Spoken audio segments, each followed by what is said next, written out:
Bien, bonjour à tous et à toutes et bienvenue dans nos podcasts dédiés à l'IA générative et à la mise en avant d'entreprises et de solutions françaises dans le domaine de l'IA. Et aujourd'hui, nous allons parler d'un sujet ô combien important et qui révolutionne un certain nombre de secteurs, le sujet autour des images et de la vidéo, en particulier aujourd'hui de la vidéo. Et nous avons avec Guillaume l'honneur et la chance de pouvoir recevoir l'entreprise Sésame, une start-up dédiée à la création d'images basées sur l'IA et en l'occurrence avec la présence d'Aurélien et Johan. Hello Aurélien et Johan. Eh Hello. bien, bonjour, merci de nous recevoir. Bon, comment allez-vous déjà? Bah, écoute, très bien en ce moment, ça va très très bien avec toutes ces actualités IA. Franchement, il y a de quoi faire. Ça évolue très vite. Absolument, absolument. Alors justement, eh bien, juste, je vais vous laisser alors au démarrage de ce podcast pouvoir vous présenter. Avant de nous parler plus avant de Sésame, des enjeux autour de l'IA, il y a beaucoup, beaucoup d'actualités sur cette thématique. C'est vrai qu'il y a une révolution assez profonde qui est en train d'avoir lieu. D'aucuns se posent des questions. On le voit là d'ailleurs au moment où on tourne ce tournage.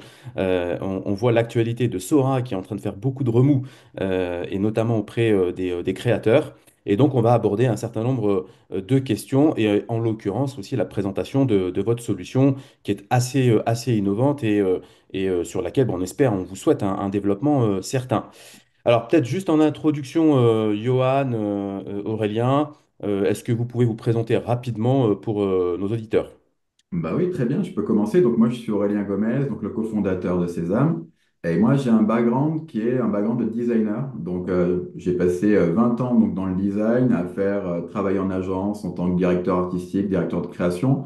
Et à la suite, ça a été plutôt du product design. Donc j'ai accompagné énormément de startups pour créer leurs propres produits. Donc comme je disais tout à l'heure, un petit peu en off, ma seconde maison, c'était un peu Station F. Donc j'ai pas mal travaillé là-bas pour ça. Et moi, effectivement, ce qui m'a attiré vers l'IA, ça fait une passion que j'ai dedans depuis une dizaine d'années. Et avec l'émergence, donc ces 4 dernières années, je me suis dit, OK, il y a quelque chose à faire pour mon secteur d'activité, qui est donc le domaine de l'image. Et dans mon background aussi, donc j'ai monté aussi des boîtes qui étaient aussi tournées dans l'IA. Dans l'image, pardon. Dans l'image, ouais, donc un vrai savoir-faire dans ce secteur du design qui effectivement bénéficie, en tout cas, ou en tout cas va bénéficier pleinement de cette révolution qui est en cours.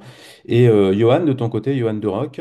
Alors, enchanté. Moi, j'ai rejoint l'aventure Sésame en tant que responsable du développement et des partenariats. Donc, passionné d'IA et très friand des évolutions. Je trouve ça, de mon côté, magique. Je trouve ça magique, l'IA. Donc, Effectivement, alors il y a beaucoup de magie, mais c'est aussi le résultat d'un travail, tu l'as dit Aurélien, de plusieurs années. Hein, c'est pas effectivement quelque chose qui vient de survenir comme ça. Et justement, alors peut-être avant de rentrer dans la présentation de Sésame, justement, je reviens un petit peu sur ton histoire Aurélien, parce que Oui. c'est intéressant de voir, voilà, c'est de comprendre le cheminement que tu as eu pour arriver jusque-là. Si on peut rentrer un peu plus dans le détail justement de ton parcours, tu disais que bah, voilà, tu viens du design, mais aussi tu as créé, bah, tu as aussi comment dire, cette identité entrepreneuriale. Qu'est-ce que est-ce que tu peux nous en dire un peu plus justement sur ton parcours et comment tu as vu l'évolution de ton secteur d'ailleurs ces dernières années avant d'arriver jusqu'à l'IA? Oui, complètement. Eh ben, écoute, effectivement, de mon côté, moi, donc ça fait 20 ans dans le design. Donc, tout début, c'était vraiment tout ce qui était en web design, etc. Quand j'ai commencé, il n'y avait pas l'iPhone. Donc, pour le coup, je m'occupais vraiment des pages web à l'ancienne. Et en fait, ce qui est intéressant, c'est que toute ma carrière a été ponctuée d'innovation. Donc, l'arrivée du smartphone, etc. Et donc, quand on est designer, et ben effectivement, on est obligé de se renouveler en permanence, d'absorber les nouvelles technologies pour pouvoir s'en servir au quotidien et surtout pouvoir répondre aux demandes. Donc, à un moment donné, c'était le téléphone, maintenant c'est l'IA, à un moment donné, il y a eu tout ce qui est AR, VR. Et moi, dans mon parcours, j'ai commencé effectivement en tant que designer. Après, j'ai travaillé en agence de com et tout ce qui était aussi lié à la communication, mais qui s'appelle l'advergaming. Donc, en gros, c'est comment faire des jeux qui peuvent vendre, enfin, qu'on peut vendre un jeu qui peut vendre un produit, typiquement. Donc là, je l'ai fait pour énormément de grandes marques. Pareil pour des campagnes de publicité, etc. Donc, la cible qu'on a actuellement, qui est donc les équipes créatives, je la connais vraiment très bien, pour le coup, vu que j'ai travaillé avec eux, j'ai dirigé des petites équipes comme ça. Et la deuxième partie de mon parcours, qui est plus dans la production de product designer, là, pour le coup, pareil, ça m'a permis au quotidien de voir un petit peu l'évolution des technologies, de comprendre comment tout fonctionnait pour pouvoir répondre à ce besoin. Parce qu'effectivement, quand on va créer un produit, il faut qu'on comprenne de A à Z comment il fonctionne.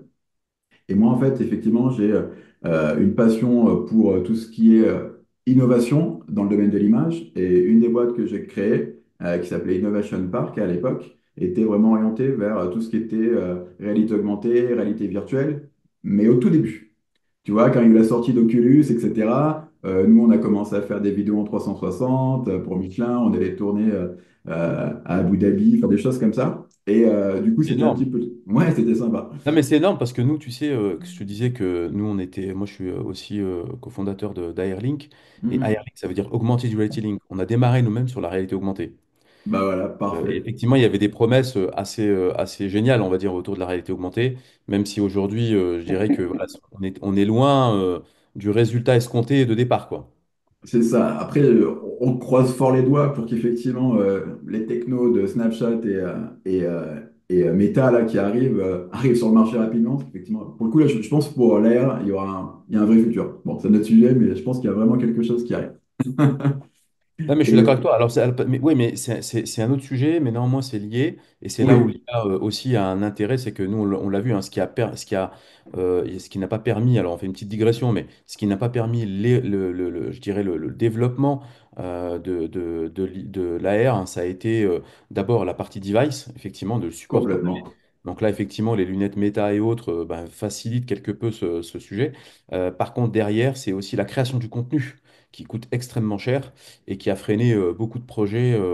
Et donc, c'était la combinaison de toute la chaîne de valeur qui était un peu complexe et effectivement qui se simplifie de plus en plus. Et l'IA, là, pour le coup, apporte quand même effectivement une certaine partie un accélérateur, quoi. Moi, complètement avec l'IA générative, je pense qu'effectivement, les expériences qu'on va pouvoir créer vont être folles. Par exemple, un truc tout bête, mais quand on regarde dans tout ce qui était réalité virtuelle, l'idée c'est de recréer un monde avec en AR. Typiquement, avec les lunettes Snapchat, tu peux faire pareil. Et d'ailleurs, les lunettes, j'ai oublié le nom, c'est les noms des lunettes de Meta. Bon. Typiquement, tu peux aussi avoir des expériences qui sont un peu réalité virtuelle, du coup.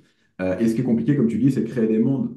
Euh, Sauf qu'avec l'IA générative, et on le voit, il y a des modèles qui existent qui permettent de transformer par exemple un flux vidéo en quelque chose d'autre. Donc on pourrait très bien appliquer des styles graphiques, genre transformer ton monde classique en monde un petit peu à la Pixar. Ça serait complètement faisable. Alors que ça, il y a encore 2 3 ans, c'était juste inimaginable. Et C'était l'IA très, très générative va le permettre. Ouais, et en temps réel en absolument. plus.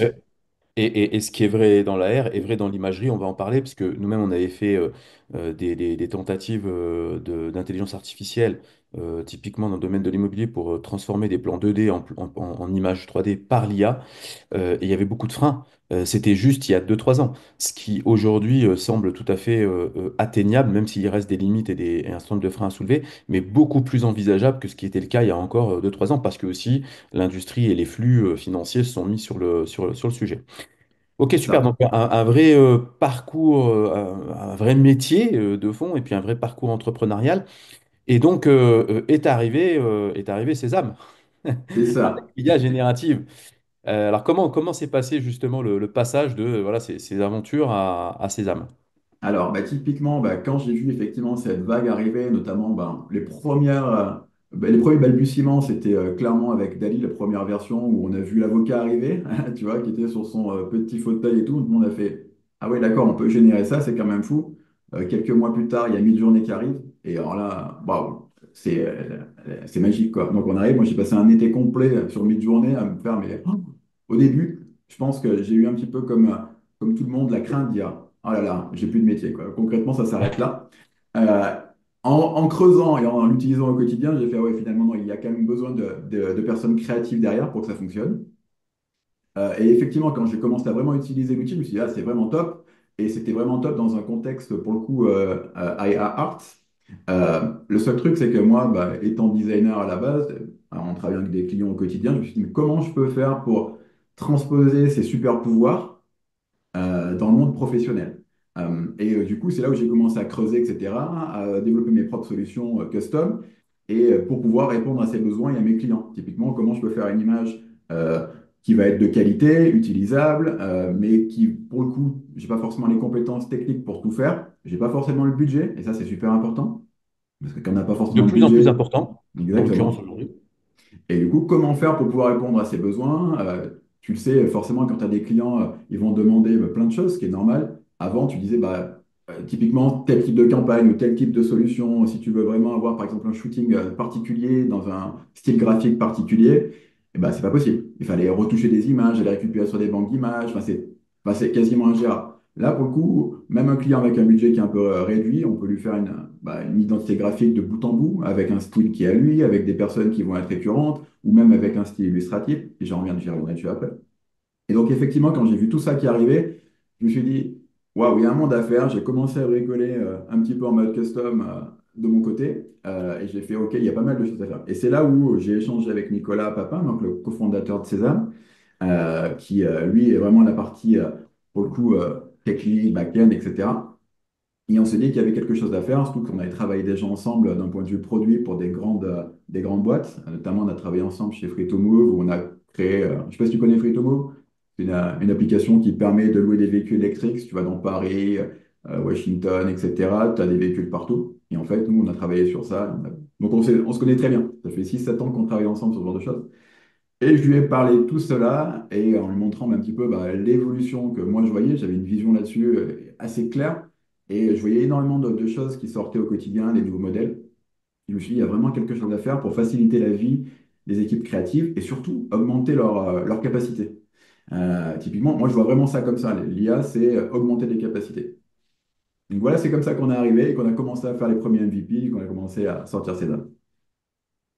Ouais, super, donc il y a beaucoup de choses à échanger sur ce que tu viens de dire. Il y a beaucoup, beaucoup de thématiques. Alors peut-être que ce qu'on va faire, peut-être pour démarrer, parce que pour rendre concret un peu l'échange, peut-être que tu peux nous faire une démo de ce que fait Sésame et de comprendre un peu la finalité justement de ce que tu viens de dire, comment aider les équipes créatives à augmenter leurs capacités. Ok, complètement. Ce que je peux faire, alors au choix, je peux passer sur une petite presse vite fait pour montrer grosso modo ou sur la plateforme, c'est comme vous voulez. Tu peux faire peut-être un mix des deux, très rapide. Je vais faire un mix des deux. Je Voilà, vais là, faire là, on va demander d'être ultra concis. efficace et Je vais concis. essayer. N'hésitez pas parce que je pars vite en digression. Alors, Ouais, mais c'est pas un problème, c'est intéressant. Donc vas-y. ok. Alors, hop. Est-ce que je peux faire juste ça? Ouais, c'est parfait. Normalement, le partage d'écran est bon. Est-ce que vous voyez quelque Check. chose? On est Ouais, c'est bon. bon. C'est parfait. Super. Donc là, on est sur la plateforme Sésame. Donc il y a plusieurs espaces. Donc Sésame, ça sert à quoi? À créer des visuels. Au début, enfin, il y a encore 2 3 mois, j'aurais pu dire c'est créer des images, sauf que maintenant, ça a beaucoup évolué. Et donc sur Sésame, qu'est-ce qu'on fait? On peut faire de la génération d'images, on peut faire aussi des tâches en fait d'édition de l'image. Donc typiquement, on peut enlever des backgrounds, on peut aussi exporter des visuels en SVG. Et tout ça, c'est lié en fait à des besoins métiers qu'on nous a remontés. On est en écoute permanente avec nos clients, nos utilisateurs qui sont donc des équipes créatives. Et du coup, on a co-créé cette plateforme avec eux et on continue à le faire. Typiquement, là, je vous spoil un peu, mais il y a une nouvelle version qui va arriver bientôt et qui va encore beaucoup plus loin dans ce cadre-là. Donc, sur Sésame, par exemple, qu'est-ce qu'on va pouvoir Alors faire? attends, juste excuse-moi Aurélien, je suis subjugué par la qualité des images. C'est- c'est Faut dingue. que faut que je te montre en plus gros, du coup. Ah ouais, non mais c'est incroyable. Et Incroyable. donc, comme Aurélien le disait, c'est important de noter que chez Sésame, on vise les entreprises et le B2B avec une plateforme qui génère de la qualité. C'est vraiment un point important sur lequel on appuie. On veut sortir des produits de qualité, des images de qualité. Et Aurélien aime souvent à dire, il veut du pixel perfect. Bah, Ouais, je trouve que c'est une bonne trajectoire parce que c'est vrai que quand on utilise les outils d'IA et de manière, voilà, et comme tu le dis, c'est aussi la qualité du prompt qu'on va avoir et derrière aussi la solution et du moteur qu'il va y avoir derrière pour générer une image de qualité au final. C'est vrai que parfois on peut être un peu déçu. Et là, je vois que c'est quand même assez incroyable, enfin, le niveau de réalisme et de précision, quoi. C'est incroyable. merci beaucoup. Effectivement, Au fur et à mesure des échanges qu'on peut avoir, les retours qu'on a, notamment agence et équipe créative, nous disent, ben, c'est très simple, hein, c'est soit c'est quelque chose qui est propre et vraiment nickel et on peut l'utiliser parce que du coup ça représente notre marque ou du moins ça représente notre client, sinon c'est un no-go. Donc vu qu'on a cette barrière assez haute, on essaie vraiment d'augmenter la qualité des rendus et tu vas voir, il y a plein de choses qu'on a améliorées, notamment en termes de rendu, en termes d'expérience utilisateur pour simplifier les choses, mais aussi d'un point de vue aussi l'égalité, on en reparlera un peu après. Donc sur Sésame, qu'est-ce qu'on peut faire? Comme je le disais, on peut générer des images, et pour générer une image, comment ça se passe? Eh ben, on va arriver, on va choisir un style. Et donc sur Sésame, qu'est-ce que tu fais? Tu vas pouvoir choisir des styles dans... D'ailleurs, je vais aller directement sur l'onglet style, c'est encore mieux. Et les styles, c'est quoi? C'est des modèles qui vont être entraînés, hop, typiquement, forcément, petit problème de chargement, magnifique. C'est des styles qui vont être entraînés sur des visuels, et ça, je vais y revenir. Et ce qui est intéressant, c'est que tu vas, sélectionner un style, et ensuite, tu vas décrire ton image ou ta vidéo. Et ce qui est intéressant avec les styles, c'est qu'ils permettent de guider en fait ton rendu. Donc nous, on va avoir des styles qui vont être par exemple pour des icônes, des logos. Tu vois, tout à l'heure, je parlais du fait que j'étais designer. Ce style-là, logo wizard, il est entraîné sur des logos que j'ai créés pendant 15 à 20 ans pour des clients, tu vois, et qui n'ont pas été utilisés, hein. J'utilise pas forcément pas le dataset client, mais j'utilise tu vois, quand tu es un créatif, un designer, sur ton portfolio, tu as forcément des choses que tu as créées que tu n'as pas forcément utilisé et qui dorment. Et en fait, tu vas voir, ce que je dis là, c'est super important pour la suite parce que ça fait partie aussi des choses qu'on va développer dans le futur avec César. De cette partie entraînement d'image, notamment sur les Ouais, styles des créatifs. tu veux dire, ce qui est très important peut-être pour rappeler à nos auditeurs, effectivement, l'IA, à la base, c'est effectivement des modèles qui s'entraînent sur des données, que ces Oui, données entre elles sont importantes et que typiquement, bon, on le voit dans les ChatGPT et autres, ben, on veut donner son propre style, son propre comment dire, ton, etc. Et ce que tu dis là, hein, si je comprends bien, c'est de dire, oui. ben, on va peut-être donner la possibilité aux créatifs d'avoir leur propre style depuis plusieurs années qui ont créé, effectivement, fait des tentatives et de pouvoir justement personnaliser finalement la création de leur propre style pour gagner justement en productivité dans la création, quoi. C'est ça. Et tu as un deuxième volet, bah, je vais l'aborder de suite parce que je trouve que c'est important et que ça tombe bien, c'est au bon moment. Là, tu vois, tout ce qu'on fait, nous, tous les entraînements de modèles, c'est-à-dire qu'en gros, effectivement, on se base sur un modèle enfin, sur des modèles qui vont être génériques, open source.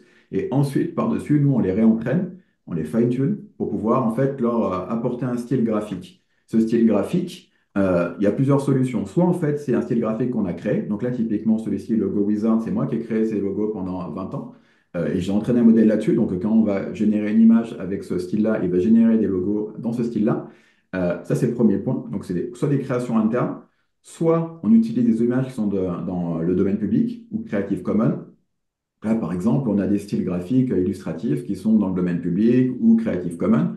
Et on va prendre un dataset, donc plein d'images dans ce style-là, qu'on va entraîner. Et du coup, quand tu vas utiliser ce modèle-là, ce style-là, il va générer, par exemple, sur celui-ci ou celui-ci, que des images dans un style qui est prédéfini. Par exemple, je vais te montrer, on va regarder, tiens, celui-ci, Flat World. À chaque fois, tu vas générer une image qui va être flat avec ce look and feel, donc très flat, avec un arrière-plan unifié, etc.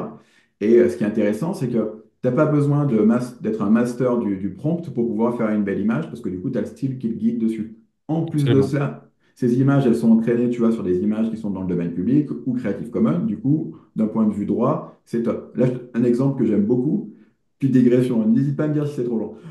C'est que, tu vois, par exemple, j'ai une vraie passion pour l'image, notamment pour les images oubliées. Donc ça, typiquement, c'est un dataset d'images qui vient d'un manuscrit du 19e siècle. J'ai récupéré ces images qui ont été retouchées, etc., pour pouvoir créer un style. Et donc ce style-là, il est basé sur ce manuscrit du 19e siècle, très limite un peu peinture, etc. Et un style très floral qui revient.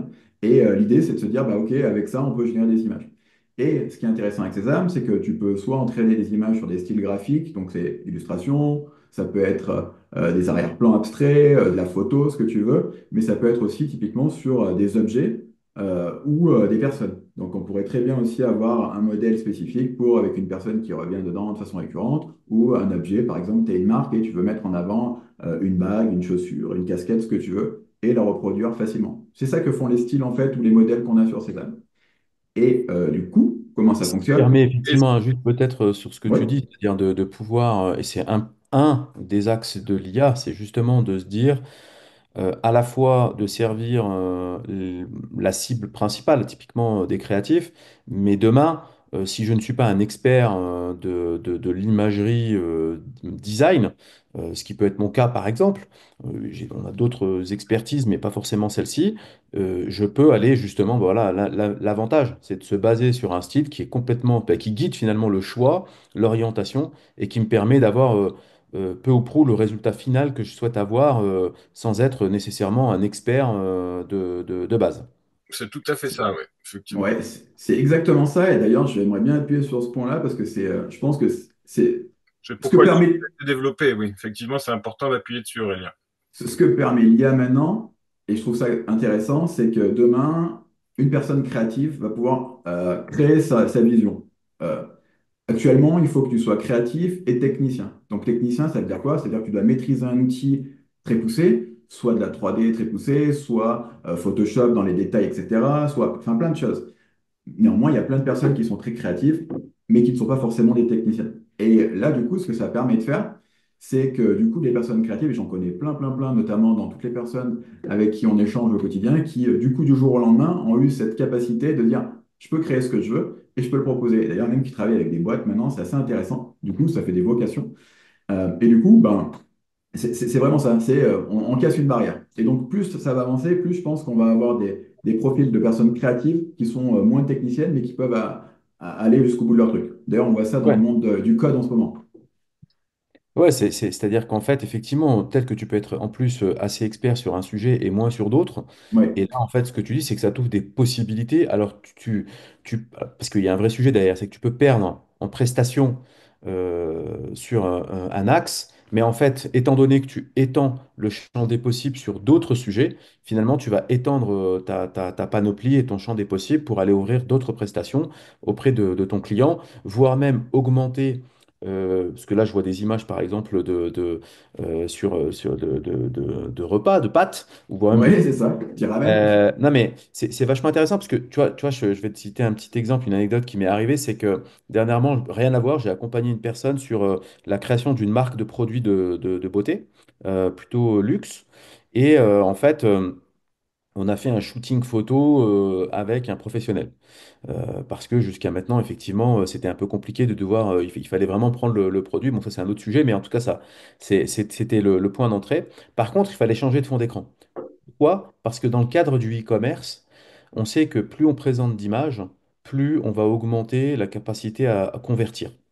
Et donc, du coup, n'étant pas créatif, eh bien, effectivement, je me suis appuyé sur l'IA pour aller générer des fonds d'écran et de mettre en scène le produit de manière différente, sans avoir aucune compétence créative et sans avoir aucune connaissance technique, ou très peu en tout cas, des connaissances techniques enfin, qui me permettraient d'arriver au résultat escompté et auquel on est arrivé. Et en plus, quand bien même tu le maîtriserais techniquement, l'outil, le problème, c'est le temps que ça t'aurait demandé de le faire.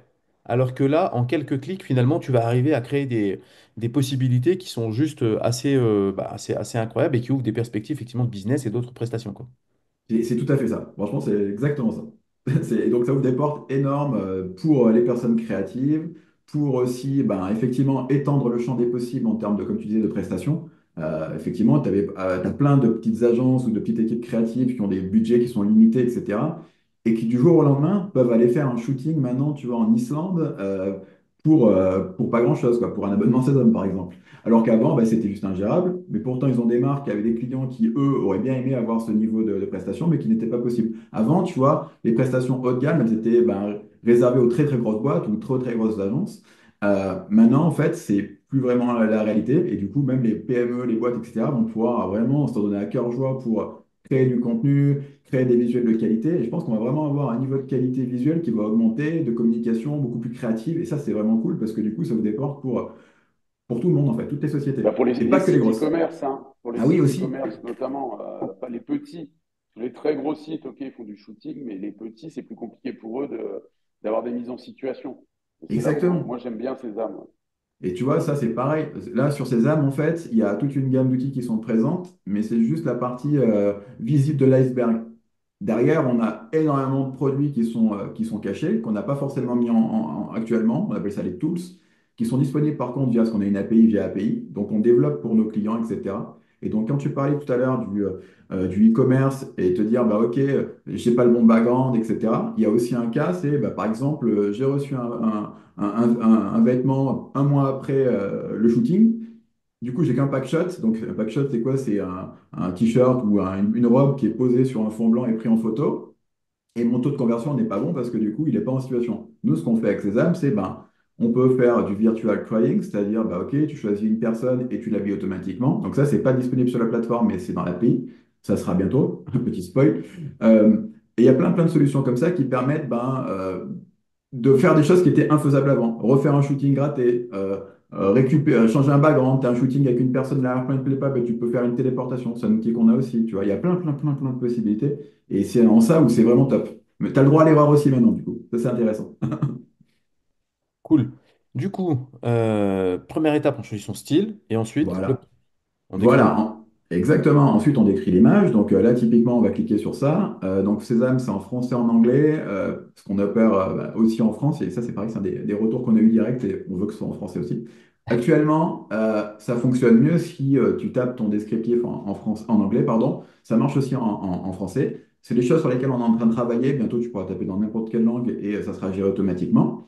Mais pour l'instant, ça fonctionne mieux en anglais, on va pas se mentir.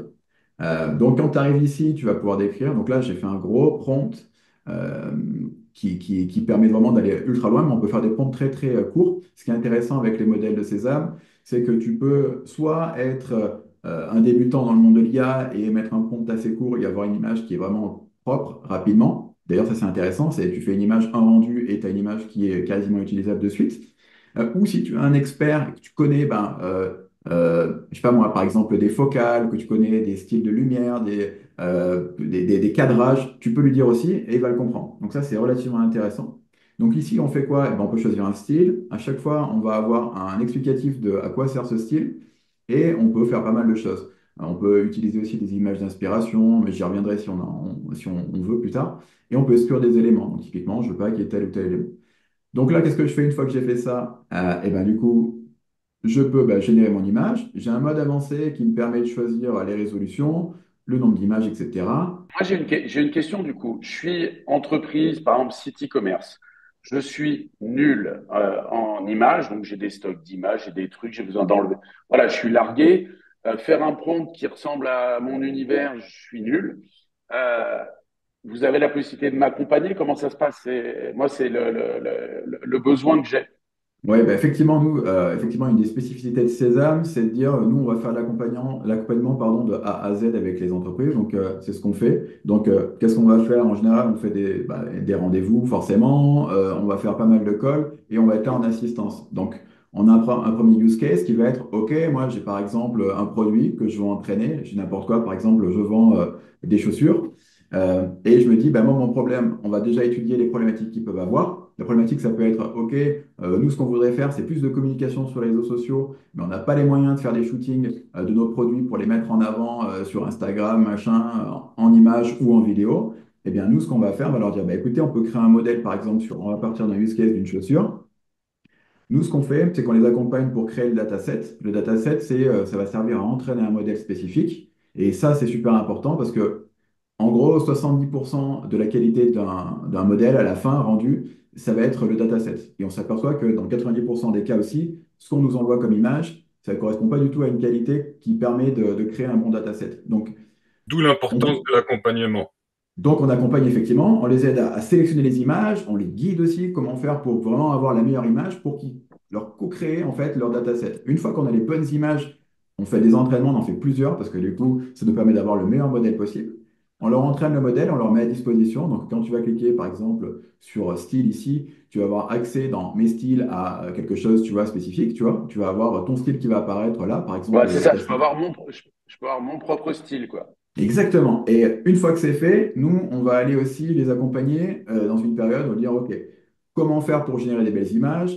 On leur donne des exemples de prompts, comment faire les bonnes pratiques. Mais ce qui est intéressant, c'est qu'une fois qu'on a entraîné un modèle, nous, en fait, on va faire toute la partie très complexe en arrière-plan, c'est-à-dire les configurer, etc. Et dans tous les cas, ce qu'on va proposer, c'est quelque chose qui va générer de base des images qui vont être belles.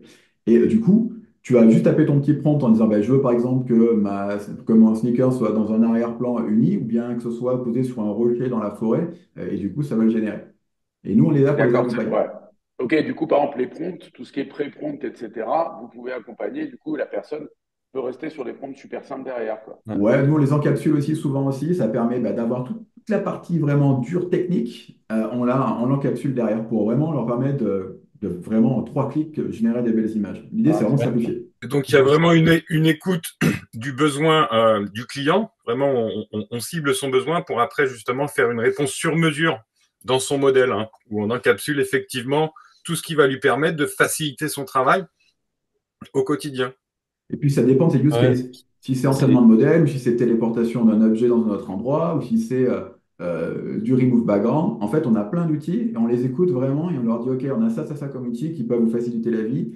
Vos pain points, c'est ça. Et ben, on peut les corriger avec tel, tel, tel élément et on les accompagne pour les mettre en place. ouais, ce qui veut dire que j'ai mon propre style. Dans les styles, j'ai mon Ouais, style pour moi. Ah, c'est ça qui est top. exactement. Tu as ton style, ou bien même tu peux même avoir tes mannequins si tu veux. Tu vois, tu peux Ouais. typiquement avoir une personne que tu as, tu peux avoir tes objets, tu peux avoir tout ce que tu veux. Ok, ça, c'est top. Super. Du coup, ouais, effectivement, donc, alors, le point important, hein, comme vous l'avez dit, c'est ce que j'entends, c'est effectivement insister sur la qualité de la donnée en entrée. C'est clé, que ce soit pour vous sur vos modèles ou pour vos clients quand vous personnalisez les différents styles pour les clients.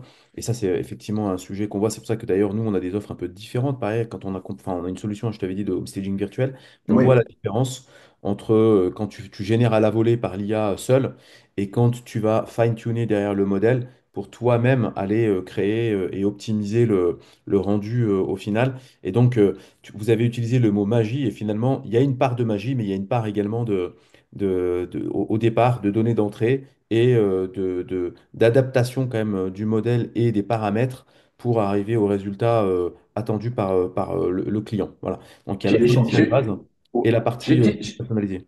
j'ai une question budget. Je suis une PME. Voilà, ça, j'ai pas des tonnes de budget. Ça se passe comment? Comment vous budgétez? C'est quoi? C'est des volumes de crédit? C'est un abo? Le Ouais, mode de fonctionnement, c'est quoi? donc, on a des fonctionnements. Là, si tu vas sur la plateforme, bah, d'ailleurs, c'est public. Pour l'instant, tu vas avoir un système de crédit qui existe comme ça, tu vois, où tu peux acheter des crédits. Bientôt, on va avoir un abonnement qui va arriver en plus. Et pour les entreprises, on a des abonnements donc, il y a plusieurs abonnements. Le plus gros abonnement qu'on propose, il est à 150 euros par mois, qui permet d'avoir un entraînement de modèle, d'avoir énormément de crédits qui est inclus, un accompagnement. C'est 6 000 crédits dans l'abonnement à 150. Voilà. Et ça permet d'avoir aussi les équipes. Bah, nous, on est là et en fait, ils sont pas lâchés dans la nature. S'il y a un truc qui marche pas, ils nous appellent, ou on a aussi des systèmes asynchrones, ou même des systèmes de chat qui permettent d'échanger. Et en gros, les équipes créatives ne peuvent pas être bloquées avec ça parce qu'en tous les cas, on est là pour les aider. Ils sont Et pas votre, genre, c'est une solution lambda, on est là pour vraiment les accompagner et pour arriver à maximiser au maximum leur utilisation de ces âmes pour vraiment atteindre leur objectif. Donc, et les, effectivement, il y a un entraînement de modèle aussi, ça on le facture, nous, ouais. actuellement. Dans le futur, on va permettre aussi de faire l'entraînement de modèle qui va être autonome, mais il y aura toujours une option, et ça j'insiste, qui permettra de dire, OK, je veux être accompagné pour mon dataset, qui sera un peu plus cher forcément, et quand tu cliques dessus, bah, du coup, nous, on va faire des checks, les accompagner, etc. Mais tu auras une solution aussi qui va être un peu plus libre service. Mais Et on votre garde vraiment typologie, la typologie client en ce moment, c'est quoi? équipe créative, il y a de tout. Il y a des grandes enfin, franchement, clairement, c'est équipe créative dans des grandes marques. On a énormément de grandes marques qui s'intéressent à tout ça. Beaucoup d'agences aussi, au final, qui ont des besoins. Il y a aussi quelques freelances qui voient aussi la possibilité d'étendre leur domaine. Mais effectivement, le gros, c'est équipe créative en agence qui ont plein de besoins. Et d'ailleurs, équipe créative, il y a Les plein, marques de plein, plein vêtements aussi. de. On a des Ouais, c'est marques, ça. on a des Et quand marques je de dis c'est ça. Et quand je dis dans les marques, effectivement, tu as vêtements, tu vas avoir aussi la bijouterie. joaillerie. Ouais, plein, plein de choses comme Donc, ça. Et Partout où tu as de l'image, où tu as besoin d'images pour le retail. Donc, ça va être vraiment tout ce qui est site e-commerce, mais aussi tout ce qui est communication sur les réseaux sociaux. Donc, toutes les marques qui ont énormément de produits ont un besoin d'utilisation de sésame constant, parce qu'il faut tout le temps générer de l'image, changer un background, mettre le produit en situation, générer une petite animation d'image. Alors, Ouais, c'est ça. sur ce point-là, Aurélien et Johan, donc Sésame, effectivement, bah, on le voit, solution française et qui a cette capacité, et puis en plus basée sur votre expertise. Plusieurs questions, du coup. Aujourd'hui, Sésame bah, est dans le monde de l'imagerie et c'est un milieu qui phosphore énormément. Il y a beaucoup de concurrence aussi, beaucoup de solutions qui se mettent en place, des solutions très très massives hein, comme, et très importantes, comme voilà, tu le disais tout à l'heure, Midjourney, Dali, des solutions aussi comme Flux, Leonardo, Sora qui, encore une fois, il y a encore faire parler de lui il y a, enfin, actuellement. Et puis il y a d'autres solutions comme type Canva, CapCut qui est également aussi voilà, qui permet de faire ce type de sujet. Par rapport à ce que tu dis sur le background, etc., moi je connaissais un concurrent à l'époque qui a pris un vrai virage là-dessus qui s'appelle Infinite, qui fait beaucoup justement de gestion de background, etc. Comment vous vous positionnez par rapport à ces sociétés? Bah, effectivement, il y a énormément de concurrence. Je pense que, en fait, tu as deux typologies de sociétés. Tu vas avoir les sociétés qui vont avoir des domaines, enfin, des modèles propriétaires, typiquement Midjourney. Tu vas avoir aussi typiquement tout ce qui est OpenAI, etc., avec Dali. Et donc là, eux, ils vont vraiment créer leur modèle de zéro et ils vont compter sur leurs équipes. C'est pour ça qu'en général, c'est des boîtes qui ont des financements énormes pour pouvoir faire ça, parce que ça coûte énormément d'argent.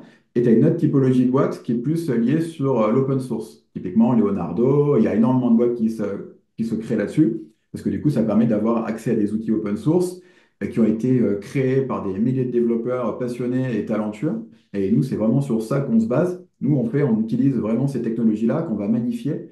Comme je te le dis, hein, moi, je passe ma vie à lire les derniers journaux, enfin les derniers papiers qui sortent dans l'IA pour voir les dernières évolutions, comment on peut améliorer l'image. Et ben nous, en fait, qu'est-ce qui nous différencie? Il y a plusieurs choses. C'est effectivement, vu qu'on opère en Europe, on a un besoin de montrer patte blanche d'un point de vue légalité, notamment sur tout ce qui va être style illustratif. Et c'est en ça où nous, on essaie d'apporter une réponse supplémentaire. Tu vois, les freins qu'on a à avoir actuellement, les objections, c'est un, l'égalité, deux, qualité. On nous dit, OK, il faut vraiment que ce soit nickel parce que moi, je vais vendre mon produit, il ne faut pas qu'il soit dénaturé. Donc, nous, on essaie vraiment de proposer des modèles qu'on a magnifier au maximum pour pouvoir créer des images qui soient utilisables dans un contexte professionnel, qui ne vont pas travestir la qualité d'une image, etc., pour vraiment respecter le produit et l'image. Donc ça, c'est vraiment un point pour la qualité. Et le deuxième point, la légalité, c'est effectivement le fait d'entraîner des modèles sur des styles qui vont être soit Creative Commons, soit que nous, on va créer. C'est aussi un- un point important pour les boîtes avec qui on travaille et qui sont demandeuses effectivement de plus en plus de styles. Et c'est pour ça que nous, c'est des choses qu'on est en train d'accélérer. On va de plus en plus proposer des styles avec des créatifs, faire de plus en plus de collabs avec des créatifs pour pouvoir proposer des nouveaux styles graphiques, pour pouvoir permettre d'avoir Un ce accès côté au droit. légal. Ouais, tu veux dire quelque part de pouvoir rémunérer le créatif qui t'a mis à disposition son style euh, Exactement. sur la génération de chacune des images. Ok. Tout à fait. Style Il y a effectivement un marketplace. business model de plus en plus qui se met en place sur ce type de plateforme. Bah, Donc, tu vois, on voit par exemple Eleven Labs qui fait la même chose pour les voix, où tu vas avoir une marketplace de voix, etc., où tu as les acteurs voix qui peuvent mettre leur voix et en fonction de l'usage, eh ben, ils sont rémunérés. Là, c'est la même chose. Et du coup, bah, voilà, en termes de rémunération, nous, il y aura aussi une partie où le créatif aura la liberté de dire, OK, cette image, elle coûte tant. Parce que typiquement, tu pourras générer plein d'images, mais à la fin, dans un projet, tu ne vas pas en utiliser forcément 150, tu vas plutôt en utiliser une ou deux ou trois ou quatre, ça dépend de ton projet. Et là, du coup, bah, il y aura une fees si tu utilises, tu vois, certains artistes pour pouvoir respecter, bah, un, leurs droits d'auteur, pour pouvoir effectivement s'assurer bah, effectivement que c'est plus faire. Et on voit les levées de boucliers qu'il y a partout dans le monde actuellement, et ce que je comprends hein, en tant que designer. Et du coup, c'est le moyen qu'on a trouvé, nous, pour dire, OK, comment faire pour que ce soit faire, pour proposer des styles qui sont vraiment originaux. Parce que c'est ça, en fait, quand tu vas entraîner un style, ça permet vraiment de générer des images dans ce style-là de façon très cohérente. Et c'est essentiel pour une marque d'avoir de la cohérence entre la génération d'images pour eux. Bah, c'est une identité de marque qu'ils vont créer. Donc Bien voilà un sûr. petit peu ce qu'on fait. Et justement, toi qui es un peu puriste aussi dans ce domaine, tu parlais de lever de bouclier, comment réagissent justement les personnes qui voient ta solution, enfin, justement les créatifs, c'est quoi leur réaction par rapport à ce... Alors, pour le coup, c'est assez polarisé, hein. On va pas se mentir. Il y a souvent en fait les deux mondes. Il y a un monde de créatifs qui se disent, qui commencent à l'utiliser eux-mêmes. Parce qu'ils ont vu effectivement les capacités que ça pouvait apporter, l'augmentation de capacité justement qu'ils pouvaient avoir avec. Ils se disent, bah, peut-être que du jour au lendemain, je peux devenir acteur en fait de cette révolution-là. Et effectivement, par exemple, quand on va proposer ton style et que tu vas dire, bah, OK, je vais te dire, bah, moi, mon style, il va coûter, pour télécharger une image, par exemple, ça va coûter, je dis n'importe quoi, hein, 15 euros, 10 euros, etc. pour cette image-là, par exemple. Et ben, au final, il peut vite avoir des rentrées d'argent, même quand il dort, qu'il ne pourrait pas avoir. Parce qu'en général, quand tu es un créatif, tu travailles plus, tu vois, à la prestation. Et tu n'as pas forcément ce business qui peut tourner tout seul. Et un créatif, il est capable de créer énormément de styles, et de se concentrer pour créer vraiment des nouveaux univers. Et c'est un peu ce qu'on leur dit. OK, n'utilisez peut-être pas votre style principal pour ces âmes, utilisez d'autres styles que vous pouvez créer. Et à partir de là, ben, on vous rémunère. Et l'autre partie, on va avoir aussi des profils qui vont être plutôt anti-IA pour plein de raisons, qui vont être par exemple, bah oui, ça a été entraîné sur des styles graphiques, etc., qui ont copyrighté, ça pique notre travail. Le piquer notre travail, du moins d'un point de vue européen, et ouais, j'insiste sur le point de vue européen, c'est que je vois les boucliers, enfin, pas les freins qu'il y a d'un point de vue légalité dans les agences, dans les boîtes, etc. C'est-à-dire qu'il y a très peu de boîtes qui au final s'en servent réellement parce que du coup, il y a cette problématique-là. Il y a toutes les parties légales des boîtes qui font entendre les gars, si on n'a pas sûr que c'est entraîné sur des images qui sont légales, on peut pas s'en servir. Donc au final, en réalité, c'est plutôt pour l'IA art que sont utilisés les styles graphiques actuellement avec les mid-journées et compagnie. Enfin, c'est compliqué pour une agence d'utiliser mid-journée et de le vendre à son client. Enfin, c'est très dangereux, on va dire.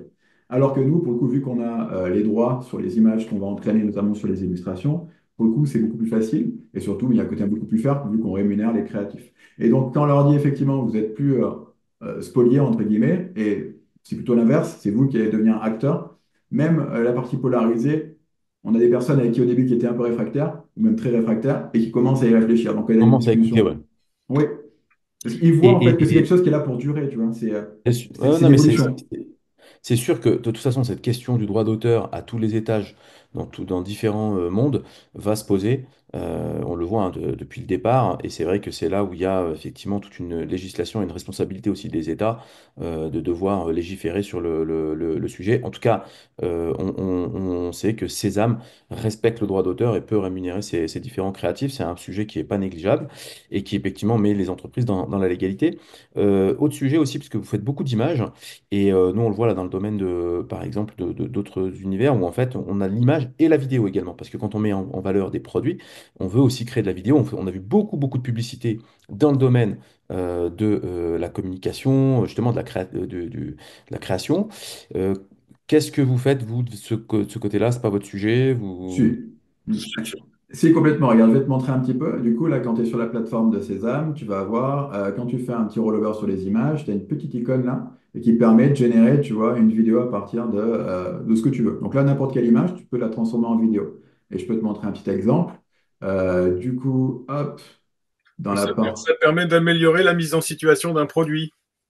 Voilà. Absolument. Et ce qu'il faut retenir, c'est que c'est en un clic. Il n'y a pas besoin d'être un ingénieur en vidéo pour pouvoir réaliser ce genre de vidéo. Non, mais Donc, ça, c'est génial. je- comme on le disait juste avant, chez Stéphane, on essaye de faire en sorte que tout soit le plus simple possible pour monsieur et madame tout le monde. Donc là, tu vois, effectivement, tu peux en un clic générer une vidéo à partir de n'importe quelle image que tu as générée sur Sésame. Du coup, là, tu n'as même pas besoin d'écrire un prompt, ça le fait automatiquement. Là, on est en train de travailler sur des features qui vont te permettre d'intégrer la vidéo de façon beaucoup plus poussée, où tu vas pouvoir faire plein de choses, utiliser tes propres styles, etc., pour générer des vidéos. Mais voilà, effectivement, là, du coup, dès maintenant, tu peux l'utiliser et tu peux avoir des rendus qui sont assez cool, tu vois, en termes de qualité. Et du coup, tu peux facilement avoir des rendus très très propres et utilisables sur les réseaux sociaux. Tu peux mettre le format que tu veux. Donc là, typiquement, moi j'aime bien celle-ci qui pour le coup, enfin, voilà, c'est dingue, hein. Donc là, typiquement, ça c'est un clic. Tu n'as même pas besoin d'être un prompteur professionnel. Tu peux faire des choses qui sont très réalistes ou complètement, tu vois, fantastiques. Là, tu vois, par exemple, ça pourrait très bien l'utiliser pour la marque, je crois que c'est Kenzo qui fait des parfums avec les coquelicots, tu vois, pour une story sur Instagram, tu vois. Et après, tu C'est peux faire des fou. trucs beaucoup plus dreamy, tu vois, tu peux vraiment faire ce que tu veux. T'es vraiment assez. Dès que tu as généré une image avec Cézanne, en fait, après, tu peux pas une image, tu peux l'exporter en vidéo rapidement, quoi.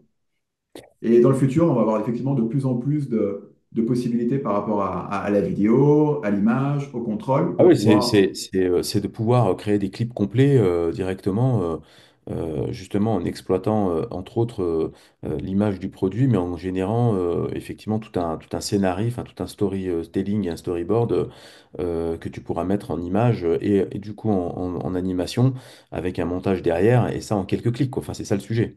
C'est Tu ça. vois, c'est exactement ça. Et on a un exemple très concret sur notre LinkedIn. D'ailleurs, on l'a reposté. On a fait une vidéo hommage à une voiture, à un concept car qui s'appelle le e-Legend de Peugeot. Et qu'est-ce qu'on a fait? En fait, pourquoi j'en parle? Et ça montre aussi la puissance d'un outil comme César.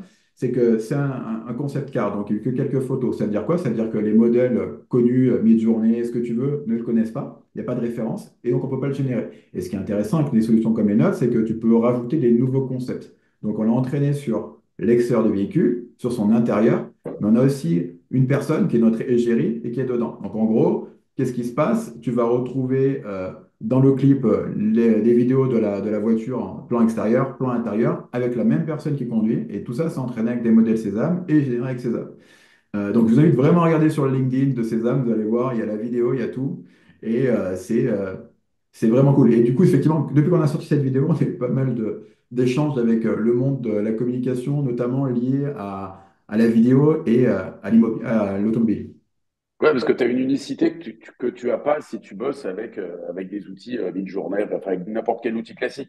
Pour C'est arriver à exactement avoir ça. l'intérieur puis l'extérieur avec la même personne, c'est ingérable. C'est C'est quasiment ça. ingérable. Ouais. Non, ça Tu vois, il y a nécessite, ça nécessite d'entraîner des modèles sur mesure. Ouais. Non, mais c'est l'attente, c'est le besoin des entreprises, hein.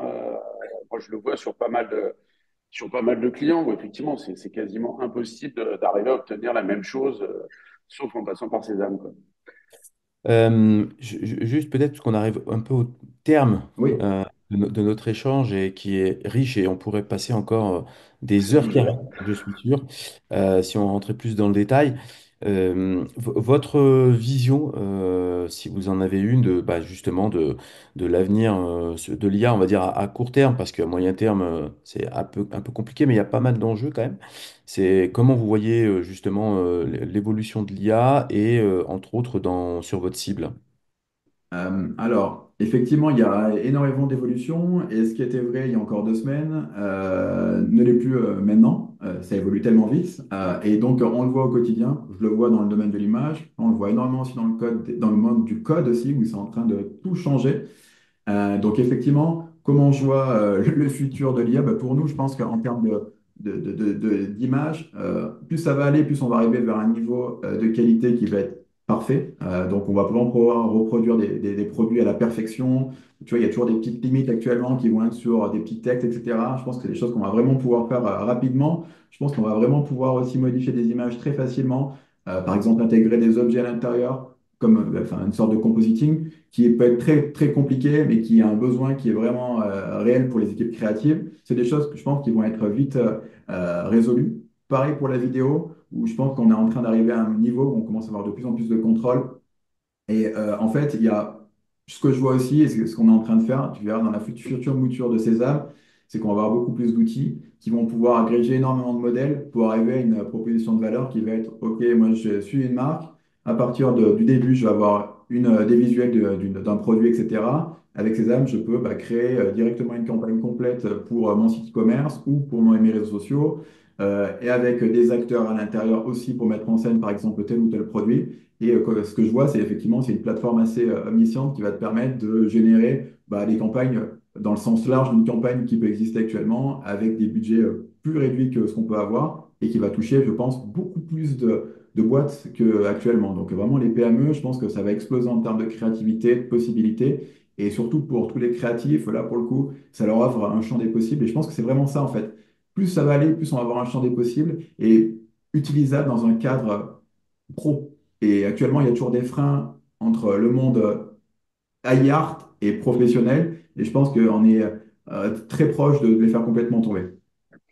Ouais, en fait, c'est vrai qu'il y a un enjeu autour je dirais, du volume d'activité. C'est vrai qu'il va y avoir ce qu'on disait, une destruction de valeur sur certaines prestations, mais Oui, potentiellement, vu qu'on élargit le spectre, on va dire, du volume de clients et de possibilités, euh, peut-être garderons-nous le même niveau à minima de business sur le sujet, mais avec beaucoup plus de potentiel pour les entreprises qui souhaitent utiliser ce type de solution et effectivement même des entreprises qui voudraient aussi développer des campagnes publicitaires ou de la mise en valeur de leurs produits, mais qui ne peuvent pas le faire aujourd'hui puisque les budgets sont trop onéreux, les délais longs aussi, parce qu'il y a aussi cette question du délai qui n'est pas Effectivement. anodine. Et puis cette capacité à pouvoir aussi, on le sait quand on fait de la communication, à chaque fois se renouveler perpétuellement et de présenter son produit sous différents angles. Et ça demandait donc du budget, du délai, de la complexité. Et quelque part, on réduit cette partie-là, mais en étant aussi la possibilité de pouvoir accéder à ce type de campagne qui était quelque peu inaccessible. Super. Peut-être une petite conclusion aussi avant la fin, peut-être une question à Johan rapidement. Comment on fait pour vous trouver? Comment on fait pour voilà c'est quoi voilà Guillaume a posé un peu la question tout à l'heure, peut-être une resynthèse justement tu parlais de partenariat, développement de partenaires. Est-ce que c'est ouvert voilà aux créatifs, aux entreprises? Comment on fait pour vous toucher, vous appeler, vous contacter? Eh ben, écoutez, il suffit de me contacter via LinkedIn. Moi, c'est Johan de Rock. Ou sinon, sur Sésame, hein, vous avez un email de contact, contact@sésame.ai, où vous pouvez nous envoyer toutes vos demandes, qu'on étudiera avec plaisir.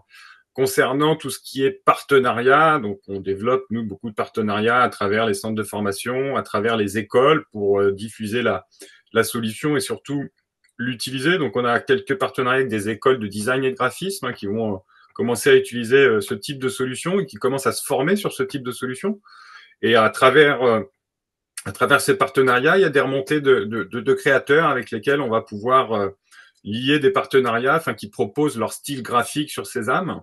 Et c'est un point important pour les entreprises, c'est que chez Sésame, elles se sentent en sécurité. Elles ne se posent pas la question de savoir est-ce que par derrière, le légal va me faire un procès ou est-ce que je vais être attaqué par un artiste si j'utilise son style.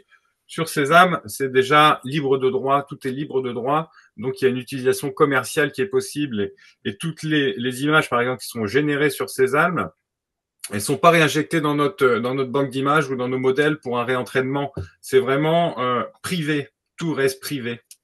Donc ça, c'est un point sur lequel je Ouais, super important. Et on héberge Super. nos images aussi, tout ça, tout est hébergé en Europe. hébergé en Europe également. Et voilà. Et petit cadeau donc pour le podcast. Si vous voulez tester Sésame aujourd'hui, c'est possible. Vous rentrez au moment de votre inscription le code Sésame en majuscule et vous pourrez tester Sésame avec 50 crédits offerts à l'inscription. Super, donc effectivement un petit gift comme ça pour effectivement tester et on l'espère également on va pouvoir toucher le maximum de personnes. Peut-être Aurélien, une conclusion au terme de cet échange super passionnant. Merci. Et franchement une belle solution avec une belle promesse et avec effectivement je vois de la valeur sur le rendu et aussi une garantie pour les créateurs. Ça, c'est vraiment un sujet important quand on voit un peu effectivement toute l'instabilité qu'on a autour de ces questions-là. Peut-être une conclusion de ton côté? Ben oui, ben merci déjà pour nous avoir accueillis, nous avoir permis de parler un peu de Sésame et d'échanger. Effectivement, c'était vraiment top. Le futur de Sésame, il va être, dans tous les cas, il va vraiment évoluer. On a pas mal de choses qui arrivent là, qui sont dans le pipe, des nouvelles features, etc.